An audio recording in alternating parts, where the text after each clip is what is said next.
subscribe now and press the bell icon. Never miss an update.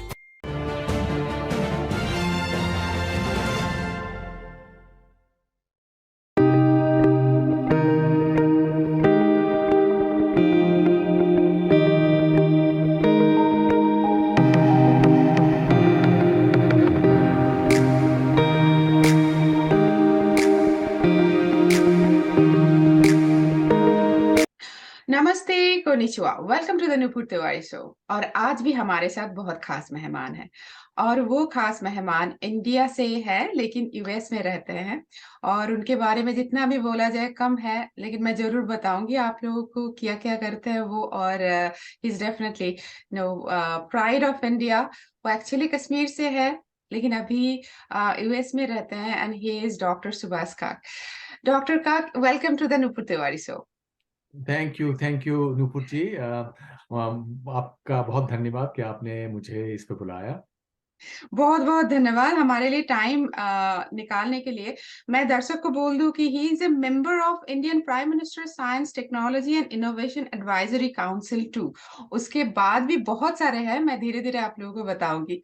तो doctor का ये बताइए कि आपने बोला कि आप कश्मीर से है, तो और तो कश्मीर से यूएस का सफर आपका कैसा रहा? एक तो मैं पहले बता दूं कि मुझे लगता है कि कश्मीर एक हब ऑफ स्पिरिचुअलिटी और वहां से लेके यूएस, थोड़ा सा अगर हमारे दर्शक को आप बताइए। जरूर। क्योंकि आप जापान से बोल रही हैं, सबसे हाँ जी। पहले जो ज़ेन है, ज़ेन चीन से जापान गया। चीन में इसको चान कहते हैं। और कश्मीर से चीन गया, जहाँ इसे ध्यान कहते हैं। तो ये एक जो वहां से प्रवाह निकला, भारत से निकला, कश्मीर एक उसके लिए द्वार था।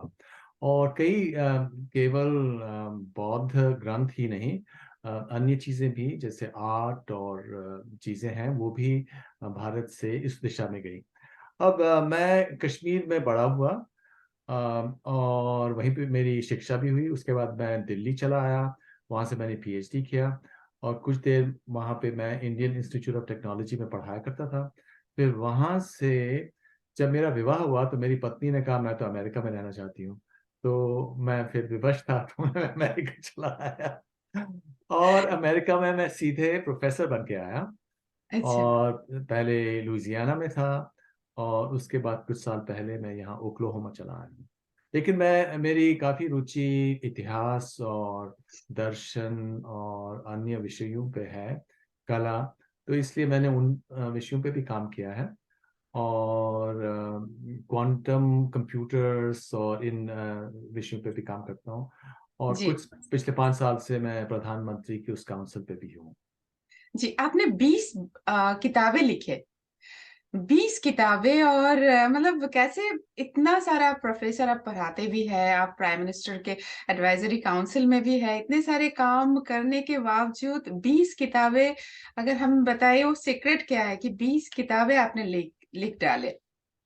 अगर मेरा कोई भी सीक्रेट है, वो ये है कि मैं उतना ज्यादा टेलीविजन नहीं देखता हूँ जितने लोग आमतर देखते हैं। लेकिन 20 किताबें, कई लोग हैं उन्होंने 40-50 भी लिखी है। किताबें लिखना जैसे धन की गिनती करना है। यदि आप सोचें कि मेरे पास इतना धन है, आप ये भी लोग पाएंगे जिनका आपसे कई गुना ज्यादा धन होगा। तो हाँ, एक तो ये ग्रंथ लिखे हैं 20-25। और हमें वो रिसर्च के पेपर्स भी लिखने होते हैं, तो कई विषयों पे, कंप्यूटर्स पे, फिजिक्स पे, फिलॉसफी पे, हिस्ट्री पे, इन सब सब्जेक्ट्स पे कई हैं। कई 100, 400, हम्म 500, 600, मुझे याद नहीं। तो हम्म कई रिसर्च पेपर लिखे हैं। अच्छा। बाप रे बाप। तो आप 40 साल से यूएस में है और मतलब जब हमारे यूथ यूएस में जाते हैं तो पहले हिंदी भूल जाते हैं।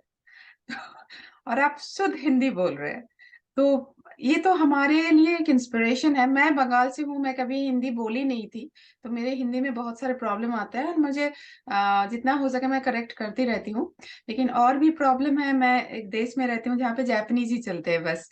और लेकिन यूएस में भी पूरे आप जहाँ पे काम करते हैं पूरे अंग्रेजी चलते हैं। और तो ये हमारे यूथ के लिए बहुत इंस्पिरेशन है। जैसे शुद्ध हिंदी आप बोल रहे हैं, तो ये जो आपका कि यूएस में रहने के बावजूद भी शुद्ध हिंदी बोलना, इसका राज भी हम जानना चाहेंगे कि हमारे यूथ भी जो यूएस जा रहे हैं वो भी फॉलो कर सके। देखिए, मैं हिंदी में भी लिखता हूँ। मैंने अच्छा। हिंदी में भी कई कविताओं के ग्रंथ भी लिखे हैं।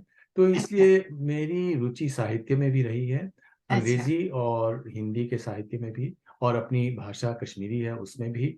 लेकिन अब देखिए, एक और चीज़ हो रही है कि एक तो जैसे आप ठीक ही कह रही हैं कि भारत में वेस्टर्नाइजेशन और एंग्लिसाइजेशन बहुत तेजी से बढ़ रहा है। और कभी कभी तो ऐसा लगता है जैसे हम भारत चले आते हैं, अपने रिश्तेदारों के घर जाते हैं, तो उनके बच्चे भारत में हमसे हिंदी में नहीं बात करते, वो केवल अंग्रेजी में बात करते हैं। लेकिन एक और दूसरी बात आप ये भी देखेंगे कि पिछले 3-4 साल से जब से कोविड हुआ और लोगों ने टेलीविजन या यूट्यूब के माध्यम से एक दूसरे से संपर्क बनाना शुरू किया और कई यूट्यूब चैनल्स निकली, तो हम्म। उनमें से कई जो एंकर्स थे शुरू में अंग्रेजी में ही बोलते थे। लेकिन हाँ। उन्होंने बहुत जल्दी ये देख लिया कि जो हिंदी में प्रोग्राम्स होते हैं उनकी ऑडियंस अंग्रेजी के प्रोग्राम से कई गुना होती है। तो इसका मतलब ये है कि जो लोग हिंदी अंग्रेजी भी जानते हैं उनको भी ज्यादा रस और ज्यादा आनंद हिंदी में जो डिस्कशन या बातचीत हुई हो उसमें हम्म। मिलता है। तो इसलिए अब जो ये डिसेंट्रलाइजेशन हो रही है कम्युनिकेशन की पूरे विश्व में, उसमें मुझे लगता है कि हिंदी और बांग्ला और अन्य भाषाएं भी उभरेंगी। तो हम्म। ये एक पॉजिटिव इसका प्रमाण है। Exactly exactly. तो आप एक्चुअली यूएस में रहते हुए भी आप भारतीय जो संस्कृति है, जो हमारे एक्चुअल संस्कृति है, उसकी चर्चा करते रहते हैं, उसके ऊपर लिखते रहते हैं। और तो स्पेशली वेदास के ऊपर आपका बहुत ही इंटरेस्ट है और आप हमें बहुत कुछ सिखा रहे हैं अपने लेख से। तो मेरा क्वेश्चन है कि are we going back to Vedas, कि हम लोग क्या हाँ, वापस जा रहे हैं? बहुत अच्छा प्रश्न है। और उसकी भूमिका ये है कि विज्ञान में पिछले 200 वर्षों में बहुत बढ़ाई हुई है। और हम्म। जो पूरा टेक्नोलॉजी अब देखिए कहाँ से कहाँ पहुंच गई है, इंटरनेट है, कंप्यूटर्स हैं, स्पेस ट्रैवल है, और फिर एयरलाइंस है, कितना किसी भी दिशा में आप जाइए। तो इस स्थान पे पहुंच करके इस समय विज्ञान में एक बहुत भयंकर क्राइसिस निकला है। उस क्राइसिस के जो दो बड़े पहलू हैं, कई पहलू हैं। एक सबसे पहला पहलू है कि जो हमारी भौतिकी है, भौतिक विज्ञान हम्म। अर्थात फिजिक्स, फिजिक्स। फिजिक्स हमें एक्सप्लेन नहीं कर सकती। जो ये कॉस्मॉस है, जो पूरा ब्रह्मांड है, इसमें जो भी मूवमेंट्स है उसको फिजिक्स केवल 0.5% को एक्सप्लेन कर सकती है। और 96% को क्योंकि ये एक्सप्लेन नहीं कर पाती, तो इन लोगों ने कल्पना की है कि डार्क मैटर है, डार्क एनर्जी है 96%, जिसकी कोई भी एविडेंस नहीं है। और दूसरा, इससे आगे 3.5% है तारों के बीच में जो डस्ट है। तो कुल मिला के 99.5% हुआ। तो अर्थात विज्ञान केवल 0.5% ऑफ द यूनिवर्स को एक्सप्लेन कर पा रहा है। तो ये क्राइसिस है, फिजिक्स में जबरदस्त क्राइसिस है। दूसरा क्राइसिस ये है कॉन्शियसनेस का। देखिए, हम हम्म। सब में भारतीय संस्कृति में हम मानते हैं कि आत्मा है। आत्मा का अर्थात कॉन्शियसनेस। आत्मा को महेश्वर या ईश्वर भी कहते हैं, शिव भी कहते हैं। लेकिन हमारी संस्कृति में सब लोग ये मानते हैं कि जो यथार्थ है, जो रियलिटी है, उसके दो पहलू है। एक है कॉन्शियसनेस, दूसरा है फिजिकल रियलिटी। हम में दो पहलू है, एक है शरीर और हमारे भीतर कॉन्शियसनेस, राइट। अब जो वेस्ट है वो आत्मा को नहीं मानता। जो वेस्ट की परंपरा है उसमें केवल शरीर है। वो मानते हैं कि मन है, लेकिन वो कहते हैं जो ये मन है, ये इलेक्ट्रिकल एक्टिविटी जो मस्तिष्क में होती है, ब्रेन में होती है, उससे उभर आता है। तो मतलब ये इसमें अपनी कोई शक्ति नहीं है। तो इसलिए ये एक्सप्लेन नहीं कर पा रहे हैं कि जो ये मन है हमारे ब्रेन में, ये कैसे पूरे विश्व के जो रहस्य है उसको विज्ञान और साहित्य और मनन और योग के द्वारा कहाँ तक पहुंच पा रहे हैं। और जो विज्ञान की सबसे गहरा सिद्धांत है उसे क्वांटम मैकेनिक्स कहते हैं। क्वांटम मैकेनिक्स के ही आधार पे केमिस्ट्री एक्सप्लेन की जा सकती है, बायोलॉजी और ब्रेन। जो क्वांटम मैकेनिक्स का जो फाउंडेशन हुई, जिसने उसको क्रिएट किया, उसका नाम, वो एक ऑस्ट्रियन व्यक्ति था और वो वेदांतिन था। और वो अपनी ऑटोबायोग्राफी में कहता है कि जो सबसे गहरा विचार जो इसमें था, जिससे वो ये सिद्धांत बना पाया, वो उसको उपनिषद के महावाक्य अयम आत्मा से मिला। अयम आत्मा का अर्थात कि ये जो अयम आत्मा ब्रह्म, जो ये हाँ आत्मा जी। है, जो इतनी सूक्ष्म चीज है, ये पूरे ब्रह्मांड को मिरर करती है, उस पे उसका एक दर्पण है। तो इसलिए जो क्वांटम मैकेनिक्स के जो बड़े बड़े मनीषी हैं, बड़े बड़े स्कॉलर्स हैं, वो भी ये मानते हैं कि जो रियलिटी है उसके दो पहलू हैं। अर्थात क्वांटम मैकेनिक्स और वेद एक ही स्थान पे है, लेकिन जो एवरेज पर्सन है पश्चिम में, वो ये सोचता है कि हम केवल शरीर हैं। तभी आप देखिए अमेरिका में इस समय कितना अंधकार है, लोग अपने जेंडर को भी क्वेश्चन कर रहे हैं, कॉलेजेस में कैंसल कल्चर आ गया है, वोकिज्म आ गया है। वो इसलिए आ रहा है क्योंकि लोग, जो बच्चे हैं, वो संतुष्ट नहीं हैं इस विचारधारा से, और विचारधारा में कि वो केवल शरीर है। यदि हम केवल शरीर हों तो जीवन तो बहुत दुखद होगा, क्योंकि हम सबको हम्म। मृत्यु सबके लिए निश्चित है। तो फिर लोग जिए क्यों? और वही इस समय अमेरिका में हो रहा है। देखिए पिछले साल 1,25,000 नव युवक युवा अमेरिका में, पुरुष और स्त्री दोनों, ड्रग ओवरडोज, फेंटेनिल ओवरडोज से मारे। वो क्यों फेंटेनिल ले रहे हैं? इनके पास धन भी है, वो क्यों इतने दुखी हैं, इतने डिप्रेस्ड क्यों हैं? वो इसलिए हैं कि जो पश्चिम का की संस्कृति है वो आत्मा को नकारती है। वो कहती है सोल वोल है, लेकिन वो आत्मा के बराबर नहीं है। सोल का अर्थात कि कोई आपके भीतर भगवान ऊपर बैठ के रिकॉर्ड कर रहा है कि आपने पुण्य कितने किए, पाप किए। वो आत्मा नहीं। जो आत्मा का की कल्पना है, जो विकल्प है, उसका अर्थ यह है कि जो कुछ ब्रह्मांड में है वो हम में है। ईश्वर केवल एक ही है। हम भी ईश्वर हैं यदि हम अपने भीतर के शिव को समझ लें। देखिए ये बहुत ही क्रांतिकारी, रेवोल्यूशनरी क्रांतिकारी। विचार है। हाँ जी। और क्योंकि यही एक सत्य हो सकता है, और जो लोग क्वांटम मैकेनिक्स भी कर रहे हैं, साइंस कर रहे हैं, न्यूरो साइंस कर रहे हैं, वो समझ रहे हैं कि हम एक ऐसे स्थान पे पहुंचे हैं। और मैं इन सब चीजों पे रिसर्च करता हूँ। ऐसे स्थान पे पहुंचे हैं कि जो अगला पद है, जो अगला स्टेप है, वो हमें बिल्कुल वेद के मध्य में ले आएगा। और इसमें आपके जैसे लोग जो बहुत परिश्रम कर रहे हैं, जैसे योग, योग है वो वेद का एक पहलू है। अब देखिए वेद के 6 दर्शन हैं, उनमें से एक योग है। तो हाँ। योग एक ऐसी समझ है जो हमें वेद तक पहुंचाती है, अपने भीतर आत्मा तक पहुंचने का एक पथ दिखाती है। और अब पूरे विश्व में लोगों ने योग को अपना लिया। यदि आप अरब भी जाइए, सऊदी अरेबिया, हाँ। वहां पे भी लोग आसन कर रहे हैं, योग कर कर रहे रहे हैं। हैं। हाँ जी। ईरान में भी कर रहे हैं, चाहे वो मुल्लाओं से छिप के कर रहे हैं, लेकिन लोग करना चाहते हैं। हर एक व्यक्ति ज्ञान चाहता है। रूस हाँ। में कर रहे हैं, यूरोप में कर रहे हैं, साउथ अमेरिका में कर रहे हैं।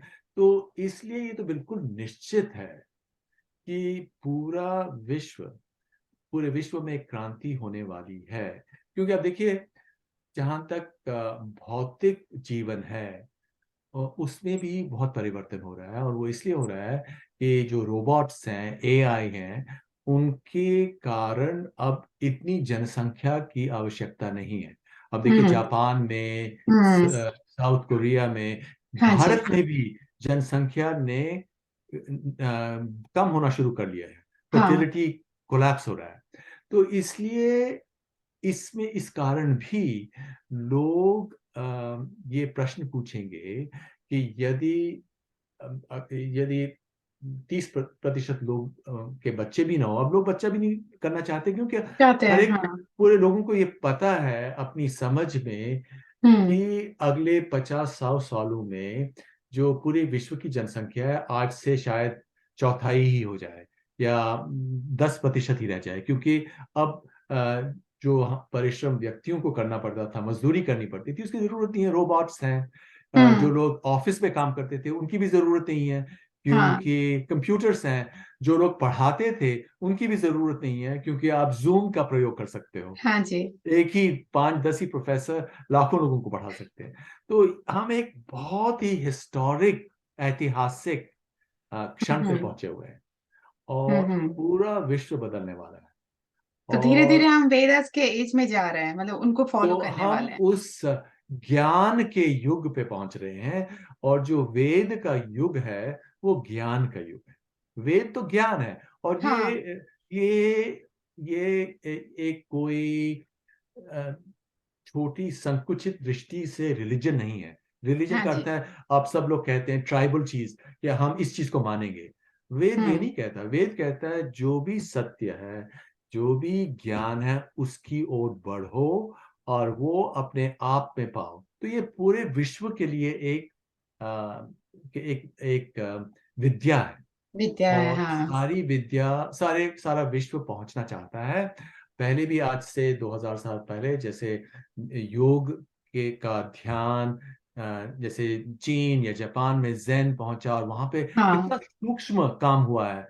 जो हाँ जी। जापानी लोग हैं, अब जापान की जैसे हाइकू कविता, उसमें कितना सूक्ष्म ज्ञान होता है। और ये बहुत। सब चीजें जो इसमें हाँ। विरोधाभास, पैराडॉक्स हाँ। जो होता है, परोक्ष होता है, उसके द्वारा आप अपनी चेतना को एक ऊंचे स्थान पे ले सकते हैं। और वो भी हम्म। एक योग है। हाँ। और मुझे मुझे तो पूरा विश्वास है कि आप वो योग भी सिखाती हैं जापानी लोगों को। जी, मैं बस कोशिश कर रही हूँ। योग तो एक समुंदर है, उसमें से एक बिल्कुल, बूंद बिल्कुल। जानती हूँ। हाँ। और आपने जो बोला ना कि वो जो कश्मीर से आए, फिर चाइना में, फिर आ गए जापान में, और यहाँ पे ज़ेन हो गए। एक्चुअली यहाँ के मैं कुछ बहुत ही इंटरेस्टिंग कन्वर्सेशन मेरे एक टीचर से हो रही थी, और वो बोल रही थी, she is in her 60s, and वो बोल रही थी कि शायद हो सकता है कि आप भारत से जो कुछ आए, हम उसको इतने अच्छे से अपनाया, और वो इवॉल्व होते होते और कुछ और भी बहुत ऊंचे स्तर पे पहुंच गए, और आप लोग, हो सकता है कि आप लोग ही भूल गए अपना सभ्यता। तो इसमें थोड़ा-सा मैं आप चाहूँगी कि आप बताइए, क्योंकि अभी कुछ सालों से जो योग है, जो हमारे वैदिक संस्कृति है, उसमें हम जा रहे हैं, पूरे दुनिया जान रहे हैं हमें। और जो योग का जो अभी क्रांति शुरू हुआ है पूरे दुनिया में, वो भी कुछ ही सालों से शुरू हुआ है। तो क्या हम भूल गए थे अपना संस्कृति, कि दुनिया ने हमें याद दिलाया कि नहीं, ये तो आपका ही है, हम लेने वाले हैं इसको? देखिए, भारत में जो इतिहास में परिवर्तन आए पिछले 700-800 साल पहले, हुँ, और हुँ। कितने युद्ध हुआ। तो जो हुँ, हुँ। भारत के जो सारे विश्वविद्यालय थे, जैसे नालंदा था, विक्रमशील था, या तक्षशिला था, ये सारे जो विश्वविद्यालय थे, इनका इनको ध्वंस किया गया, इनको डिस्ट्रॉय किया गया, कोई 600, 700, 800 साल पहले। तो हुँ। और फिर इतना युद्ध हुआ, काफी सदियों तक। फिर अंग्रेज आए, कि भारतीयों को बहुत परिश्रम केवल इसके लिए करना पड़ा कि रोटी कैसे अपने अपने आप के लिए पूरी की जाए।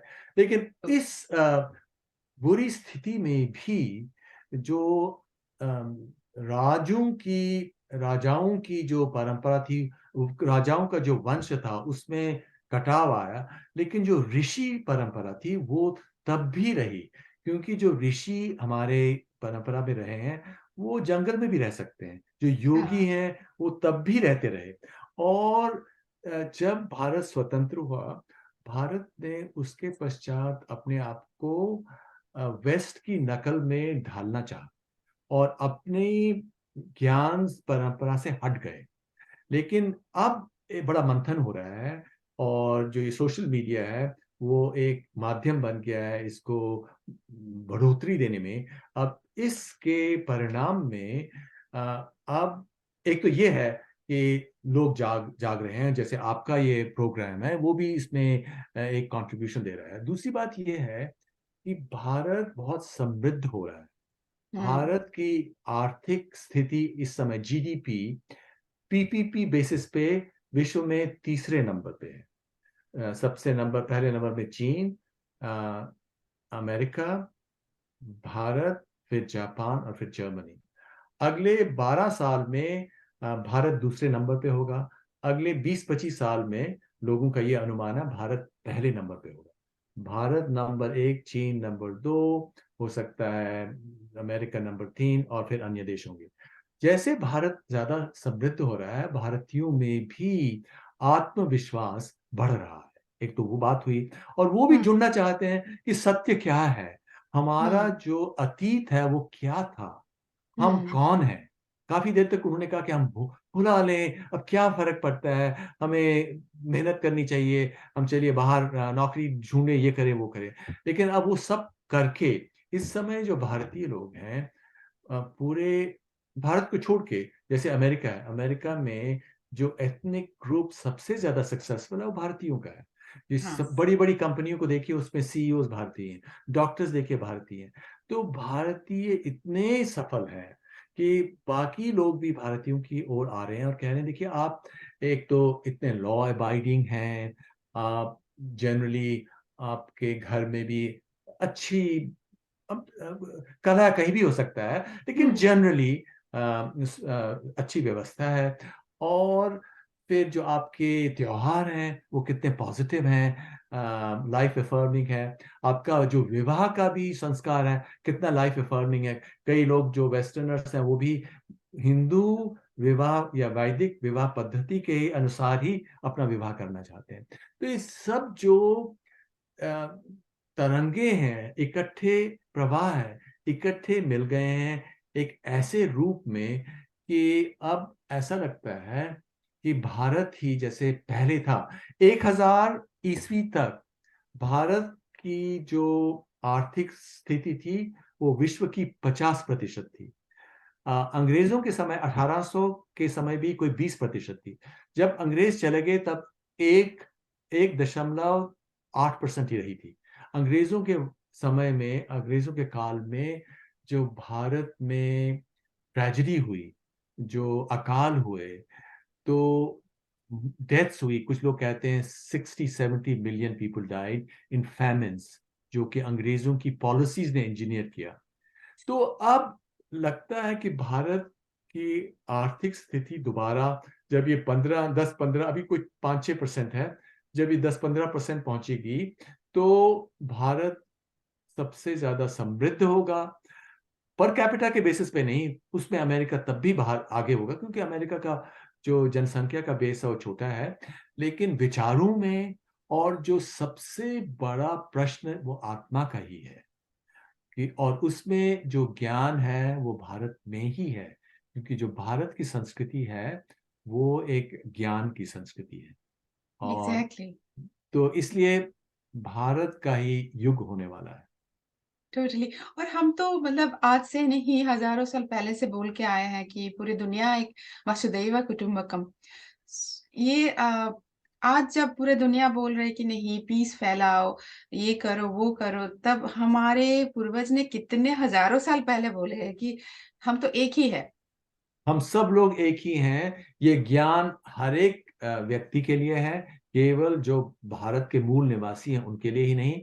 और हम्म। चाहे व्यक्ति किसी भी जाति का हो, हम्म। हर एक व्यक्ति के भीतर और हर एक प्राणी के भीतर, कि हम लोग बाकी प्राणियों के को भी अपने हाथ में समेटना चाहते हैं, हर एक व्यक्ति के भीतर वो ही आत्मा है।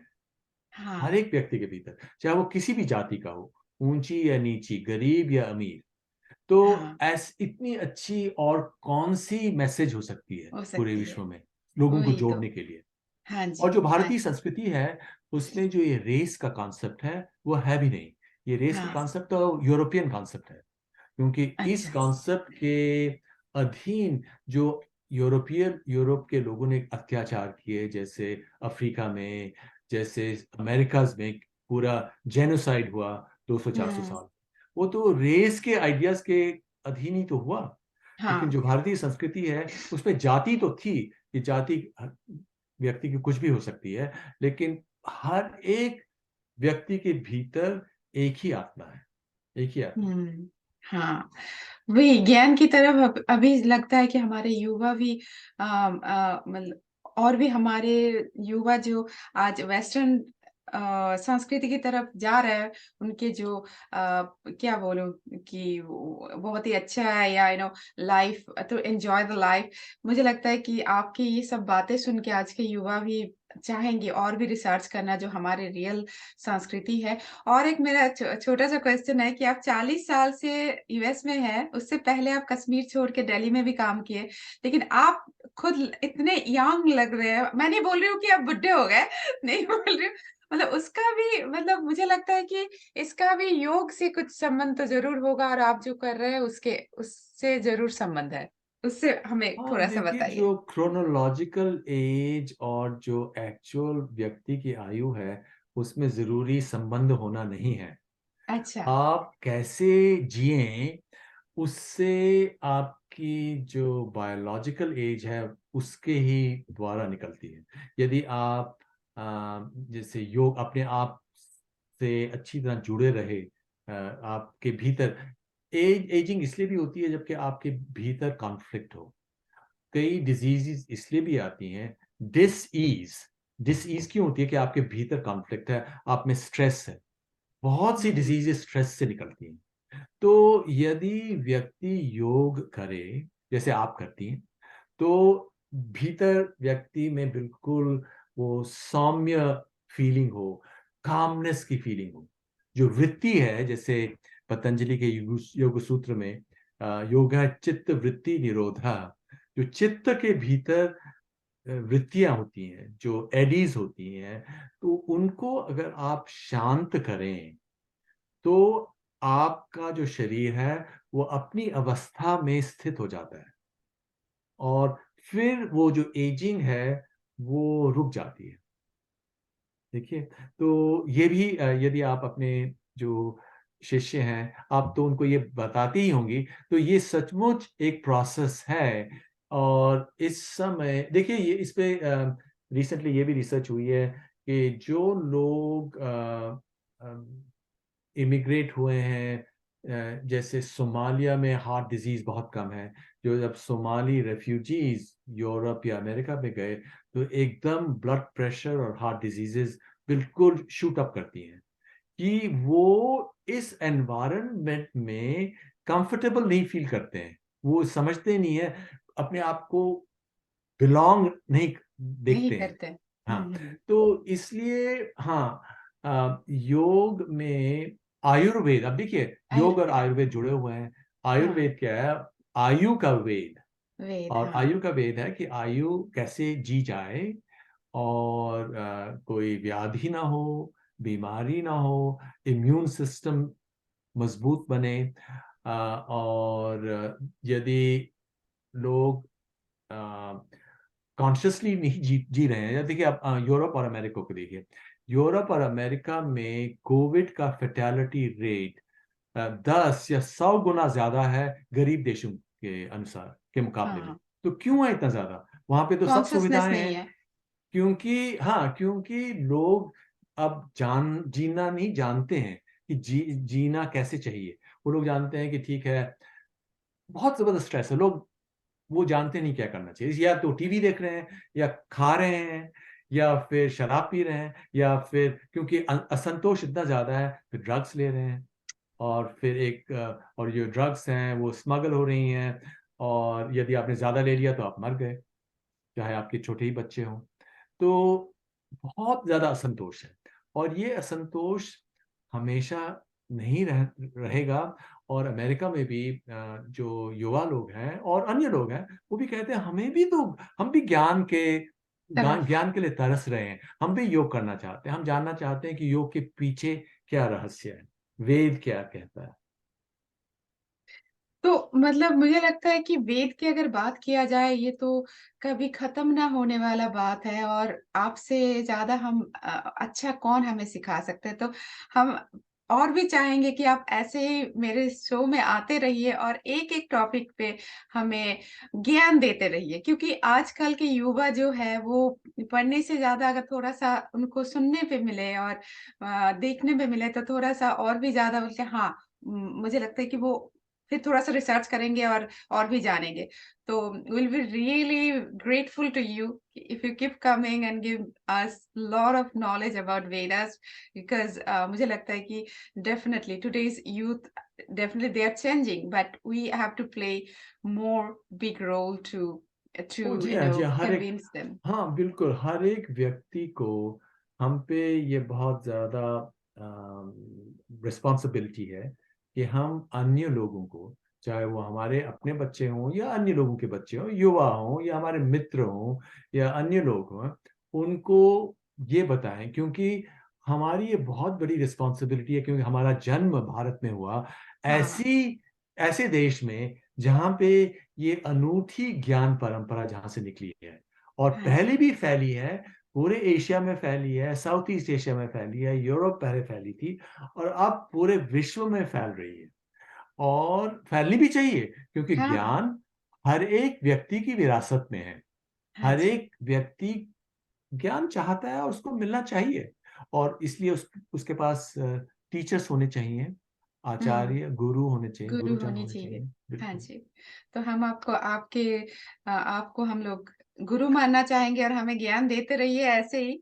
तो आज आपका और ज़्यादा समय नहीं लेंगे, यहीं पे हम समाप्त करते हैं और बहुत-बहुत धन्यवाद इतने सारे कुछ हमें सिखाने के लिए, and I am sure that हमारे यूथ इसको देख के और भी हमारे संस्कृति की तरफ, ज्ञान की तरफ जाएँगे। संस्कृति तो पूरी तरह भरे हुए हैं ज्ञान से।